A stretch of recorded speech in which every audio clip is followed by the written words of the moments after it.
রাষ্ট্রীয় সফরে থাকা একজন উচ্চপদস্থ সরকারি কর্মকর্তা, যার পদমর্যাদা একজন প্রতিমন্ত্রীর সমান, তিনি যখন অন্য একটি দেশের বিমানবন্দরে সাধারণ ইমিগ্রেশন ডেস্কে ২.৫ ঘণ্টা আটকে থাকেন, তখন তা কেবল একটি যান্ত্রিক ত্রুটি বা প্রশাসনিক জটিলতা হিসেবে দেখার সুযোগ থাকে না।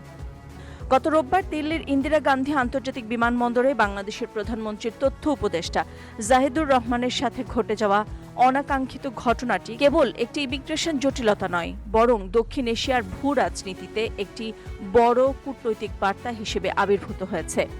সব ধরনের প্রোটোকল থাকার পরও কেন তাকে এই অবমাননাকর পরিস্থিতির সম্মুখীন হতে হলো, তা আজ বড় প্রশ্ন হয়ে দাঁড়িয়েছে।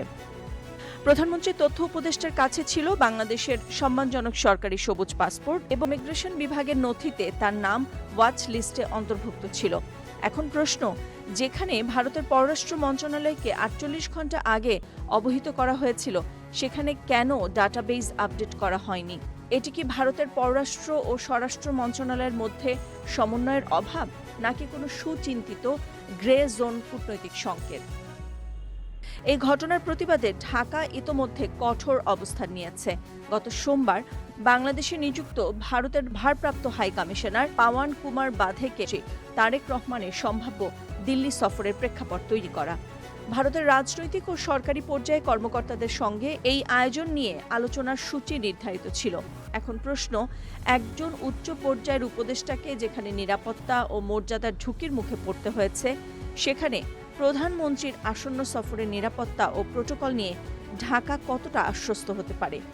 এই ঘটনা দুই দেশের মধ্যে আস্থার পরিবেশকে মারাত্মকভাবে ক্ষতিগ্রস্ত করেছে, যা প্রধানমন্ত্রীর সফর পিছিয়ে দিতে বা পুনর্বিবেচনা করতে বাধ্য করতে পারে।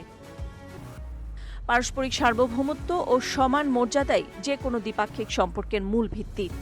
যদি রাষ্ট্রীয় প্রতিনিধিদের যথাযথ সম্মান নিশ্চিত না করা যায়, তবে টেকসই বন্ধুত্বের পথ কণ্টকাকীর্ণ হতে বাধ্য।